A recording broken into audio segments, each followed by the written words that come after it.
the government of President Paul Biya, the entire CPT, the elite, the traditional rulers, top businessmen and women, those who have been eating the taxpayer money, they will regret for the rest of their lives why they allow Issa Tchiroma Bakare to run for 2025 presidential election. You know, a God that we are worshiping knows how to go about things. He can use your enemies to give you breakthrough. And this is exactly what God, the nature, and the ancestors in Cameroon did.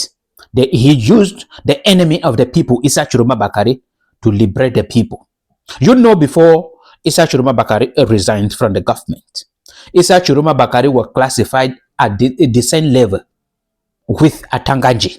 When they talk about the level of hatred Cameroonians were having toward government officials, if you ask 10 Cameroonians, at least 9 of them will say that they hate Atangaji, they hate Issa Tchiroma Bakare. So the government never believed that the people of Cameroon will ever turn to love somebody like Issa Tchiroma Bakare. They were expecting that Cameroonians would rally behind Bello Buba, and then to that, Bello Buba is very weak. He is not vibrant.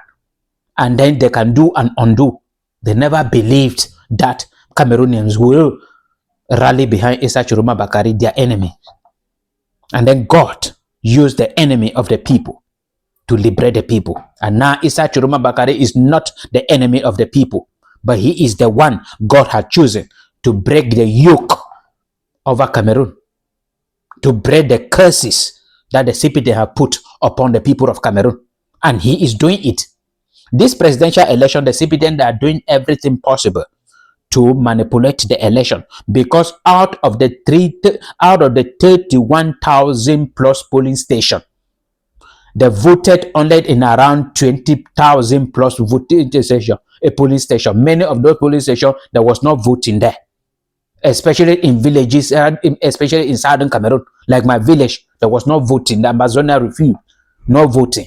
So there was no voting there. So the CPTM want to cover all those areas with CPTM ballot, and then they will join all together and say Paul Biya win. But this time around, it's not about the result of the election.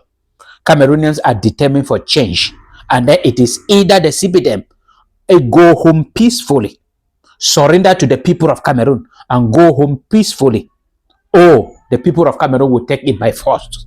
And this is exactly what I mentioned on Equinox TV. I'm going to post that video again, maybe by tomorrow. I'm going to look for that video where I told Babela Jonathan that I have been campaigning for civilian coup d'etat in Cameroon. And this is the civilian coup d'etat.